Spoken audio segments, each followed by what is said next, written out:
பர்திமேயு சுவிசேஷ ஊழியங்கள் வழங்கும் நற்செய்தி நேரம். தேவ செய்தி பாஸ்டர் ஆர். அகஸ்டின். இந்த நாளில் உங்களோடு இயேசுவை தேடினால் என்ன உண்டு என கேளுங்கள் தரப்படும், தட்டுங்கள் திறக்கப்படும், தேடுங்கள் கிடைக்கும் என்று எல்லாரும் கேட்குற பாட்டு. அன்னைக்கு ஒரு அம்மா கேட்டாங்க, தேடுங்கள் கிடைக்கும் கிடைக்குங்கிறாங்களே, என்னையா கிடைக்கும்?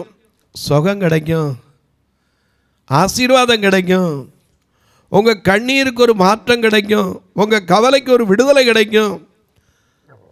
தேடி பாருங்க. நான் ஒருத்தரையும் மதம் மாறுங்கன்னு சொல்லவே மாட்டேன். யாரையும் மதம் மாற்றுறது இந்த நோக்கமும் கிடையாது. நீங்கள் நம்பினால், விசுவாசித்தால் தேவனுடைய மகிமையை நீங்களும் பார்க்கலாம். எனக்கு கண்மாருடைய, இன்றைக்கு தான் ஒருவேளை இந்த நிகழ்ச்சியை பார்க்குறீங்க அப்படின்னா உங்களுக்கு ஒரு சின்ன காரியத்தை சொல்லுவேன். தயவு செய்து நீங்களும் இந்த வேத நிகழ்ச்சியை பார்க்கும்போது ஒரு காரியத்தை செய்யணும். பைபிள் உங்கள்கிட்ட இருந்தால், வீட்டில் வச்சுருந்தீங்கன்னா, தயவு செய்து கையில் எடுத்து நான் சொல்லுகிற வார்த்தையை தயவு செய்து திருப்பி சரியாக இருக்கா அப்படின்னா பாருங்கள். ஏன்னா நான் கையில் பைபிள் வச்சும் பேசுகிறதில்ல, பக்கத்தில் லேப்டாப் வச்சும் பேசுகிறதில்ல, எந்த பேப்பர் வச்சு பேசுகிறதில்ல. காரணம், அவர் என்ன சொல்லுகிறாரோ அதை செய்கிறாள் நான். ஆகையினால உங்கள் வேதாகமத்தை கையில் எடுத்து மார்க்கு எழுதின சுவிசேஷம் 1 அதிகாரம் 32வது வசனத்தையும் கையில் எடுத்துக்கிறீங்களா? மார்க் எழுதின சுவிசேஷம் 1 அதிகாரம் 32 வசனம். அப்படி எல்லாரும் தேடி எடுக்கிற வரைக்கும் நீங்களும் நானும் பாடுமா? அல்லேலூயா நான் பாடி மகிழ்ந்திடுவே, என் இயேசுவை துதித்திடுவே. நான் பாடி மகிழ்ந்திடுவே, என் இயேசுவை துதித்திடுவே. என் தேவிய கால அவர் பாதத்தில் அமர்ந்திருப்பே. என் தேவிய கால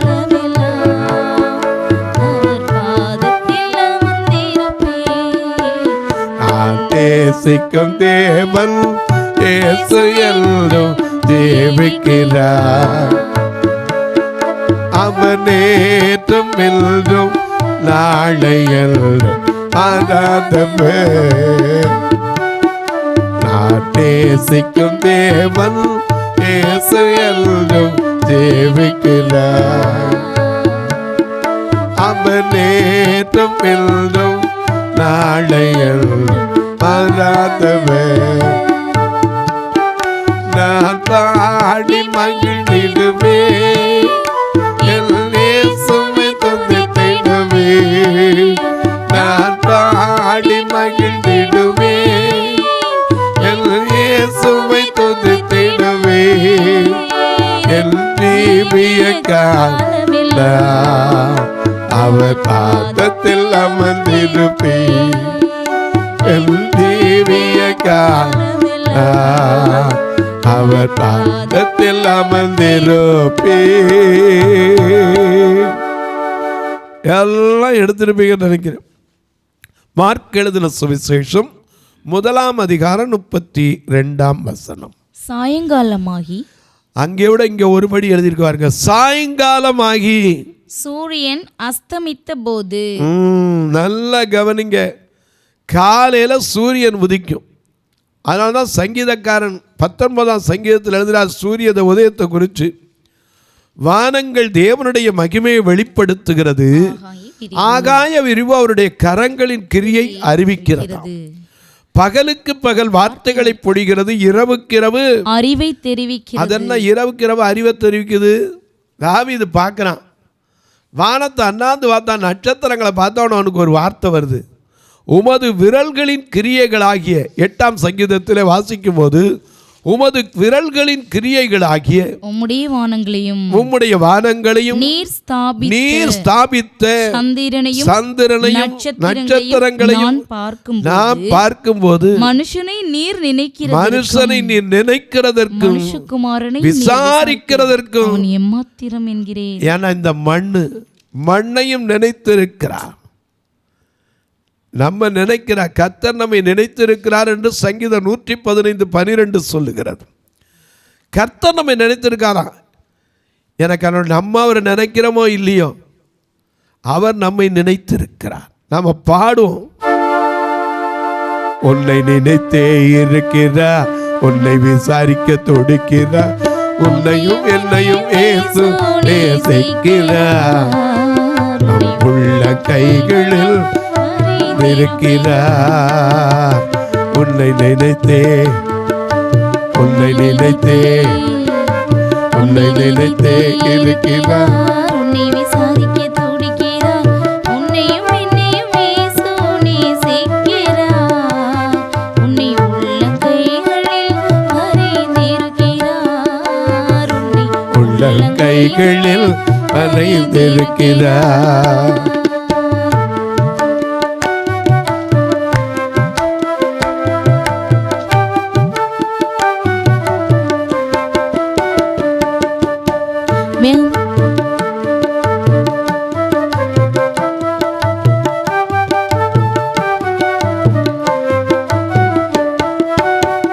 ஆகாதவன் என்று உன்னை யார் தள்ளினாலும் ஆபிரகாமின் தேவன் உன்னை தள்ளிடுவாரோ. ஆகாதவன் என்று உன்னை தள்ளினாலும் ஆபிரகாமின் தேவன் உன்னை தள்ளிடுவாரோ. அழுதான் தஞ்சம் என்று வருபவரை தள்ளாத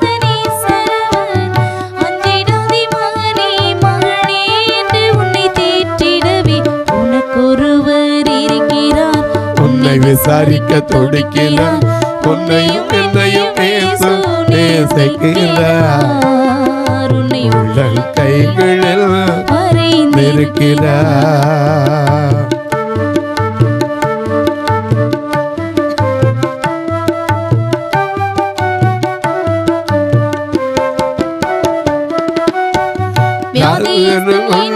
உன்னை ஒதுக்கி வைப்பார்கள், வேண்டாத வார்த்தைகளை சொல்லி முன்படுத்துவார்கள்.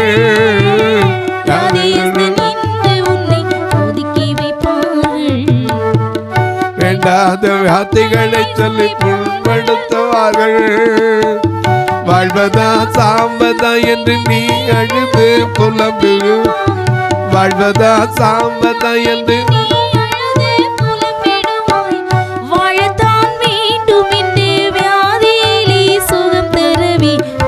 ஒருவர் இருக்கிறார், உன்னை விசாரிக்க துடிக்கிறார், உன்னையும் என்னையும் இயேசு நேசிக்கிறார், உன்னை உள்ள கைகளில் வரைந்திருக்கிறார், உள்ள கைகளில் வரைந்திருக்கிறார். ஆகாதவனை தள்ளிட்டாலும் சரி, அவரை தேடி வந்தவனை அவர் வெறுக்கிறதே கிடையாது. அதனால்தான் கூப்பிடு நீ பதில் கொடுப்பார், உன் குறைவுகளெல்லாம் நிறைவாக்குவார். எனக்கு அன்பானவர்களே, இங்கே பார்க்கிறோம், சாயங்காலம் ஆகி சூரியன் அஸ்தமிக்குது. இந்த சூரியன் எப்படி வருதான்? சங்கீதக்காரன் சொல்றார், அது தன் மணவரையிலிருந்து புறப்படுகிற மணவாளனை போலிருந்து. ஒரு மணவாளன் யாரு? கல்யாண மாப்பிள்ளை. எப்படி போவாரு? கம்பீரமா போவார். ஏன்னா கல்யாணம் இல்லையா? எனக்கு அன்பானவர்களே, அது தன் மணவரையிலிருந்து புறப்படுகிற மணவாளனை போலிருந்து பராக்கிரமசாலியை போல தன் பாதையில் ஓட மகிழ்ச்சியாய் இருக்கிறது. அது வானங்களின் ஒரு முனை தொடங்கி அவைகளின் மறுமுனை வரைக்கும் சுற்றி வருகிறது. அதன் காந்திக்கு மறைவானது ஒன்றுமே கிடையாது. இந்த சூரியன் அஸ்தமிக்கிறதும் உதிக்கிறதும் தினம் நடக்கிற ஒரு நிகழ்ச்சி. இதுக்காகத்தான் எங்கெங்கோ இருந்து கன்னியாகுமரி கடற்கரைக்கு வந்து என்ன செய்கிறாங்க? காத்திருக்காங்க. காலையில் அந்த சூரிய உதயத்தை என்ன செய்கிறாங்க? அப்படி கடல்லேருந்து வருதான் அப்படி பார்க்குறதுக்கு கண்ணுக்கு தெரியும். அஸ்தமிக்கும் போது அந்த மஞ்சள் வெயில் போய் மறைதில்ல. அஸ்தமனத்தையும் சூரியன் உதிக்கிறதையும் பார்க்க வர்றது ஏராளம் பேர். ஆனால் இங்கே பார்க்குறோம் சாயங்காலம் ஆனபோது, மார்க்கு 1:32 வாசிக்கும் போது சாயங்காலம் ஆனபோது சூரியன் அஸ்தமிக்குது. அந்த நேரத்தில் என்ன நடக்குது பாருங்க.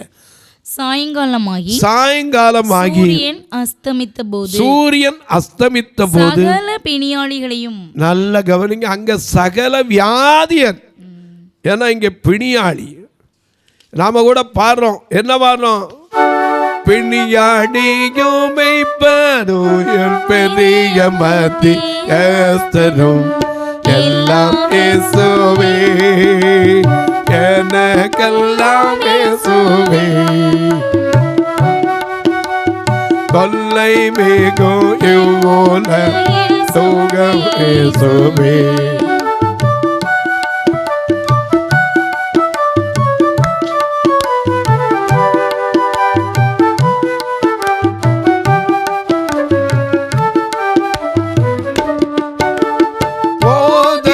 பிதாவிலும் போக்கிலும் பரத்திலும்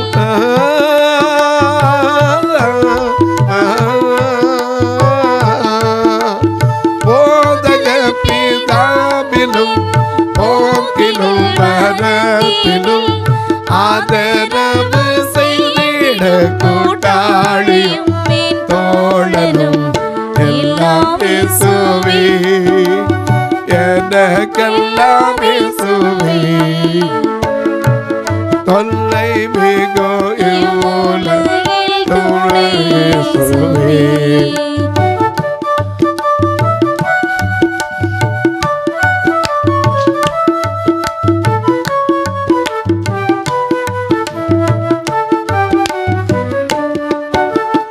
அணியும் அபராதமும் ஆஸ்தியும் சம்பாத்தியமும், அணியும் அபராதமும் ஆஸ்தியும் சம்பாத்தியமும், பிணியாடியும் மெய்ப்பரும் பெரிய மத்தியஸ்தரும், பிணியாடியும் மெய்ப்பரும் பெரிய மத்தியஸ்தரும் எல்லாம் இயேசுவே,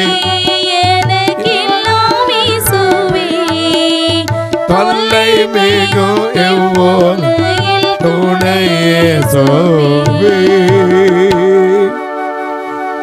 சாயங்காலமாகி சூரியன் அஸ்தமித்த போது சகல பிணியாளிகளையும், சகல பிணியாளிகள்னா வியாதிக்காரங்க, சகல பிணியாளிகளையும் பிசாசு பிடித்தவர்களையும். அது மட்டுமல்ல, இன்னொரு காரியம் இருக்கு. இன்னைக்கு அநேகருக்கு அசுத்தாவியின் தொந்தரவுகள்.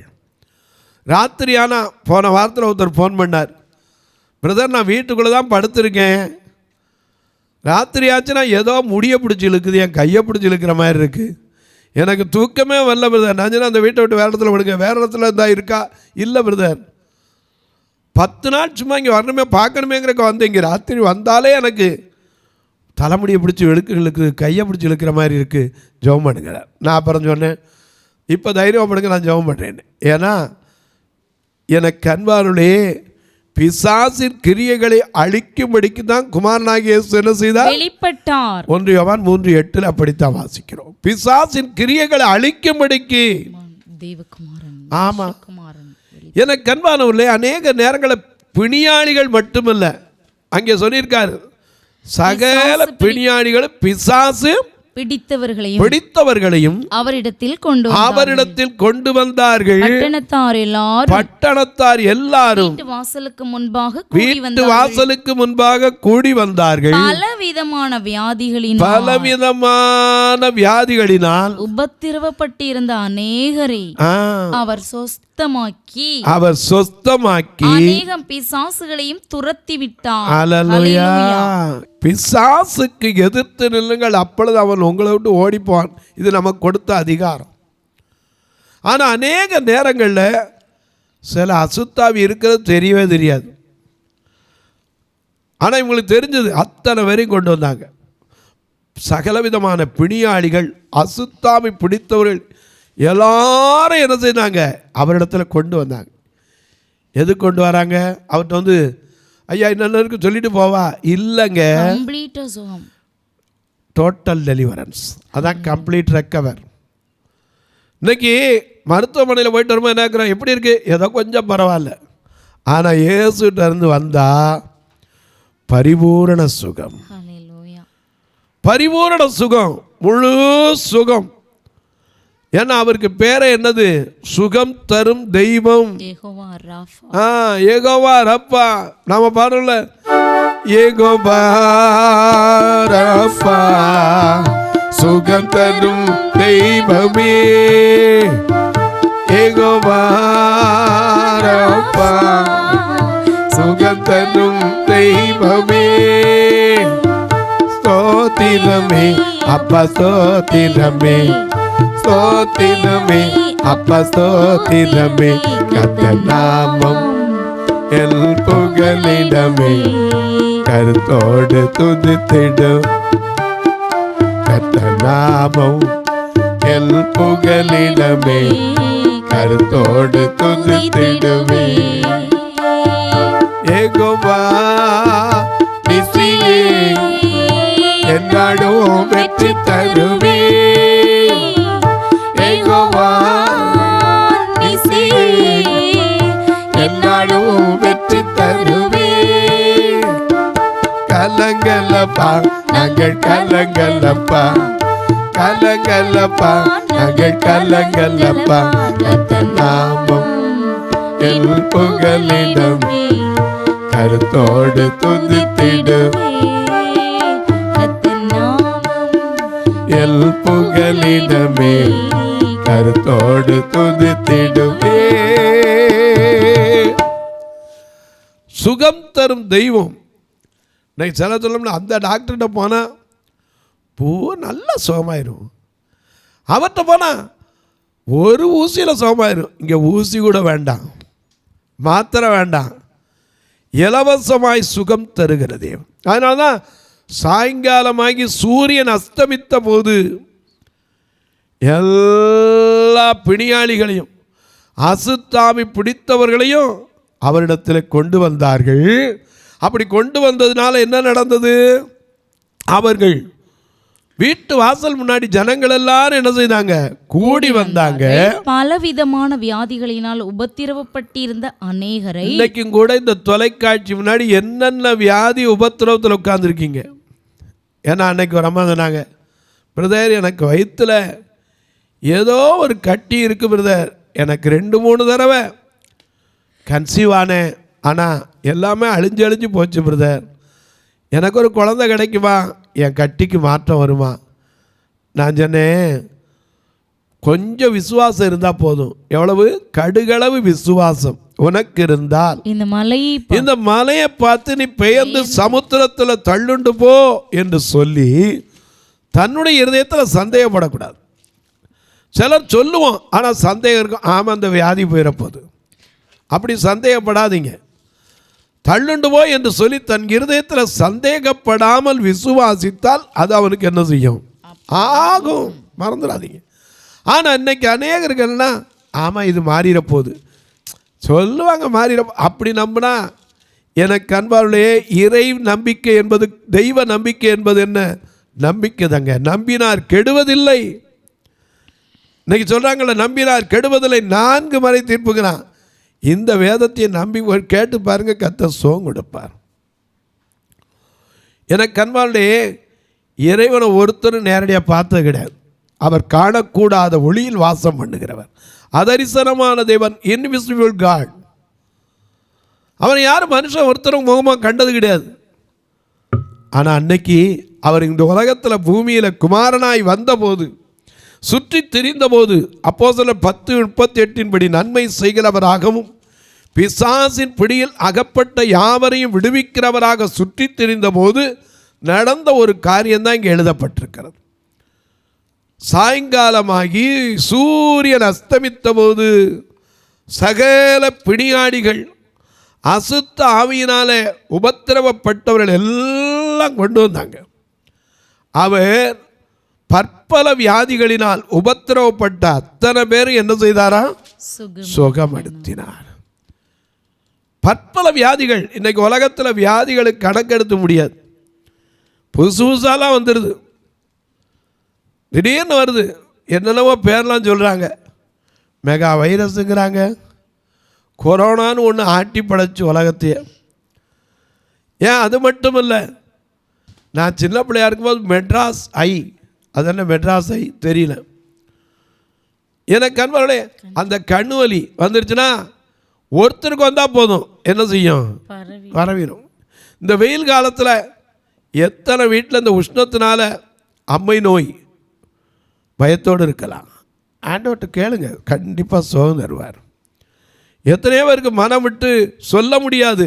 ஏன்னா எத்தனையோ பெண்களுக்கு தங்களுடைய மாத வழிபாடு கூட தடைப்பட்டு சில நேரம் அதிகமாக போய் பலவீனப்பட்டு இருக்கலாம். தீராத வியாதிகளை தீர்க்கிற ஒருவர் இருக்கிறார். ஏன்னா அவர் சொல்லியிருக்கார், நானே உன் பரிகாரியாகிய யாத்ராமத்தில் வாசிக்கிற உன் வியாதியை உன்னிலிருந்து விலக்குவேன், உன் அப்பத்தையும் தண்ணீரையும் ஆசீர்வதிப்பேன், கர்ப்பம் விழுகிறதும் மலடும் உன் தேசத்தில் இருப்பதில்லை. ஏன்னா ஆண்டவர் நிச்சயமா உன் வியாதியை உன்னிலிருந்து விலக்குவார். அவர் பரிகாரி, பட்சமுடன் ரட்சை செய்யும் உபகாரி. பட்சமுடன் ரட்சை செய்யும் உபகாரி, பெரும் பாவ பிணிகள் பரிகாரி. பட்சமுடன் ரட்சை செய்யும் உபகாரி, பாவ பிணிகள் நீக்கும் பரிகாரி. இயேசுவின் நாமம் திருநாமம், முழு இருதயத்தால் போனாமம். திருநாமம் முழு இருதயத்தால் தொழுவோம் நாமம்.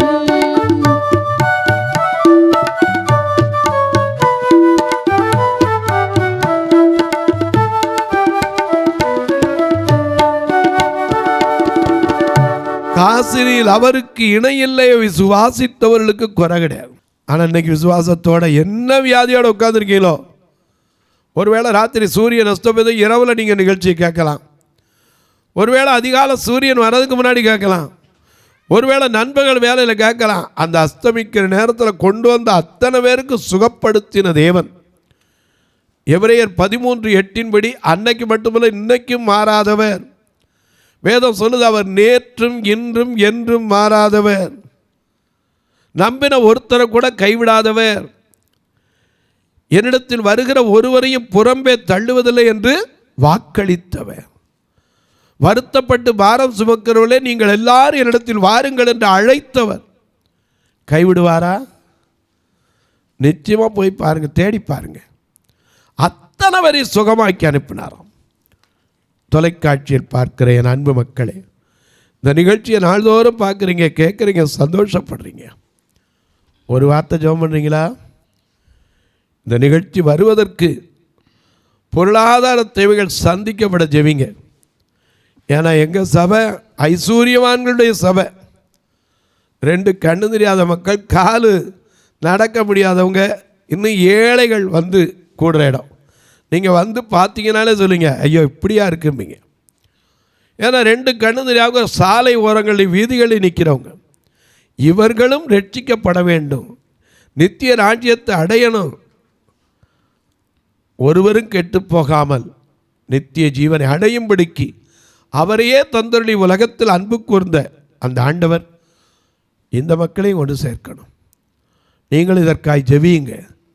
ஒவ்வொரு ஞாயிற்றுக்கிழமையும் திருநெல்வேலிக்கு வந்து பாருங்கள். நாங்கள் இருக்கிற இடத்துக்கும் பஸ் ஸ்டாண்டுக்கும் 15 கிலோமீட்டர். இன்றைக்கி எத்தனை இடத்துல 3 பஸ்ஸு 4 பஸ்ஸு 2 வேனு 4 வேன்னு வச்சுருக்கேங்கிறாங்க. எங்கிட்ட கூட்டு வர கூட ஒவ்வொரு வாரமும் 4000 ரூபா செலவழித்து தான் வாடகை கூட்டிகிட்டு வரோம். ஏன்னா இவங்களை கூட்டிகிட்டு வந்து திருப்பி கொண்டு இறக்கி விடணும். 2 கண்ணு தெரியாத மக்கள், இவங்களை சும்மா வானா எப்படி வந்துடுவாங்க? யாராவது கூட்டிகிட்டு வரணும், அதுக்கு ஒரு ஆள் வேணும். அதனால் பஸ் ஸ்டாண்டுக்கிட்டே நிற்க சொல்லி அவங்கள அப்படி வேனில் தீங்க கொண்டாந்து வச்சு ஆராதனை முடித்து சாப்பாடு கொடுத்து அனுப்புகிறோம். நீங்கள் உங்கள் பிறந்த நாள், திருமண நாள், அல்லது வேலையில் உயர்வு கிடைத்த நாள், ஒரு வழக்கில் உங்களுக்கு நீதி கிடைத்த நாள், நெடுநாள் வராமல் இருந்து சில காரியம் வந்தால் நீங்களும் கர்த்தர் உங்களை ஏவினால் இதற்கென்று உதவலாம். ஒரு நேரம் உணவு கொடுக்க, பார்வையற்றோர் கண்ணா உதவுற ஊந்துகோலை கொடுக்க, ஏன் இவங்களை ஆத்துமாக்களை அழைத்து வர்றதுக்கு, இவங்க மரித்த அடக்கம் பண்ணுற ஃபியூனரல் ஃபண்டுக்கு அல்லது கட்டுமான பணிக்கு, எதுக்குனாலும் நீங்கள் தொடர்பு கொள்ளலாம். அது மட்டும் இல்லை, ஒருவேளை ஐயா நான் கணக்கு வைக்கிறவங்க செய்யணும்னு நினைக்கிறோம் பிரதர், எப்படி செய்கிறது என்கிட்ட கேளுங்க. அதுக்கு ஒரு நம்பர் இருக்குது, 84 388 52 500. இதில் தொடர்புடையா பரிதிமேயும் பார்வையற்றோர் சேரிட்டபிள் ட்ரஸ்ட்டுன்னு இருக்கும். நீங்கள் இதை தொடர்பு கொள்ளலாம். உங்களுக்கு அப்படி கணக்கு வைக்க பில்லு வேணும்னா உங்கள் பேன் கார்டு நம்பரும் ஆதார் நம்பர் அனுப்புவீங்கன்னா நிச்சயமாக உங்களுக்கு அதற்கான வழிகளை செய்யும். அது மட்டும் இல்லை, உங்கள் ஜெபக்காரி எது இருந்தாலும் காலை 10லேருந்து 5 மணிக்குள்ளே தாராளமாக அழைக்கலாம். எனக்கு அன்பானவர்களே, அது என்ன பிரதர் 10 மணிக்குங்கிறீங்க? நான் வெளியே தெருவில் பிரசங்கம் பண்ண போயிடுவேன். ஏன்னா அதை வச்சு தான் இந்த ஊழியமே நடக்குது. தெருவில் பிரசங்கம் பண்ண போய் யார் வீட்டையும் தட்டவும் மாட்டேன், நின்று அவருடைய வார்த்தையை சொல்லி பிரசங்கம் பண்ண. யாரும் எழுந்து வந்தால் அவங்கள வரவேற்றுக்குவேன், இல்லைன்னா யாரையும் கட்டாயப்படுத்தினதில்லை. இதுவரை கிட்டத்தட்ட 32 வருஷங்களை அது நடத்தி வரார். தொடர்ந்து நடக்க செய்வீங்க. அதனால் அவங்ககிட்ட போய் உங்கள் ஃபோனை வச்சுட்டு அவங்களுக்கும் பேச முடியாது, உங்களுக்கும் பேச முடியாது. அதனால் 10லேருந்து 5க்குள்ளே உங்கள் ஜெபக்காரி எது இருந்தாலும் சொல்லலாம். பிரதர் நாங்கள் உதவி செய்கிறதுக்கு எப்படி தொடர்பு கொள்ள? இதில் 2 நம்பர் வந்துக்கிட்டே இருக்கும், ஜிபே ஃபோன்பே. அது வழியாக தொடர்பு கொள்ளலாம். உங்கள் ஜெபக்காரியங்களை கூப்பிட்டு சொல்லலாம், அல்லது வாட்ஸ்அப்பில் எழுதி அனுப்பலாம், அல்லது கடிதமாக எழுதி அனுப்பலாம். கடிதமாக எழுதி அனுப்பணும்னா ஆர். அகஸ்டின், தபால் பெட்டி எண் 7, நாகமலை, புதுக்கோட்டை, மதுரை 625019. இதற்கு நீங்கள் அனுப்பலாம். இப்போ உங்களுக்காக ஜெபிக்கட்டுமா? நல்ல பிதாவே, நன்றியோடு துதிக்கிறோம் சுவாமி. யார் யார் என்னென்ன மனவேதனையோடு என்னென்ன பிரச்சனைகளோடு இந்த தொலைக்காட்சி முன்னாடி உட்கார்ந்து வேதனையோடு கண்ணீரோடு கவலையோடு வியாகுலத்தோடு இருக்கிறார்களோ, அவருடைய கண்ணீர்களை துடைத்தரலும், கவலைகளை மாற்றும், பரிபூரண சுகத்தை கொடும். முழு உள்ளத்தோடு முழு இருதயத்தோடும் தேடுகிறவர்களுக்கு எதிர்பார்த்த நன்மைகளை கொடும். குடும்பங்களுக்குள்ளே சமாதானத்தை கொடும். படிக்கிற பிள்ளைகளுக்கு நல்ல ஞானத்தை கொடும். தங்களுக்கு அன்பான இழந்து தவிக்கிற மக்களுக்கு ஆறுதலை கொடும். வியாதி படுக்கையில் இருப்போருக்கு பரிபூரண சுகத்தை கொடும். இந்த ஊழியத்தை தாங்குகிற ஜெபிக்கிற எல்லா மக்களுடைய குடும்பங்களும் ஆசீர்வதிக்கப்படட்டும். வானத்திற்கும் பூமிக்கும் சகல அதிகாரம் கொண்ட இயேசு கிறிஸ்துவின் ஈடு இணையற்ற வல்லமையுள்ள நாமத்தில் ஜெபிக்கிறேன் நல்ல பிதாவே, ஆமென். சபை ஆராதனை ஞாயிறு காலை 10 மணி முதல் 12 மணி வரை. இடம் பர்திமேயு சுவிசேஷ ஆலயம், அன்னை சத்யா நகர், இளமனூர் அஞ்சல், சக்கிமங்கலம் வழி, மதுரை மாவட்டம். பின்கோட் 625201 மற்றும் பர்திமேயு சுவிசேஷ ஜெப வீடு, flat number 107, Eden garden, Muthur, Tirunelveli. Pin code 627011. சிறப்பு உபவாச கூட்டம் ஒவ்வொரு மாதமும் 2வது சனிக்கிழமை காலை 10 மணி முதல் 1 மணி வரை நாகர்கோவில் YMCA ஹாலில் வைத்து நடைபெறுகிறது. மற்றும் ஒவ்வொரு மாதமும் 4வது சனிக்கிழமை காலை 10 மணி முதல் 1 மணி வரை திருநெல்வேலி புதிய பேருந்து நிலையம் அருகில் உள்ள கிரேஸ் ஹாலில் வைத்து நடைபெறுகிறது. எங்கள் எல்லா ஆராதனைகளிலும் கலந்து கொண்டு தேவனை மகிமைப்படுத்த அன்பாய் அழைக்கிறோம். உங்கள் உதாரத்துவமான காணிக்கைகளினால் இவ்வூழியத்தை தாங்க விரும்பினால் R. Augustine, account number 5021364331, IFSC code IDIB 000B066, Indian bank, BP Kulam, Madurai. GPay number 9842181917, BGM ministries மற்றும் 9442559772, பிளைண்ட் மினிஸ்ட்ரீஸ் அகஸ்டின். உங்கள் தொடர்புக்கு பாஸ்டர் ஆர். அகஸ்டின், பர்திமேயு சுவிசேஷ ஊழியங்கள், நாகமலை, புதுக்கோட்டை, மதுரை 625019. தொலைபேசி எண்கள் 9842181917 மற்றும் 9442559772. கர்த்தர் தாமே உங்களை ஆசீர்வதிப்பாராக.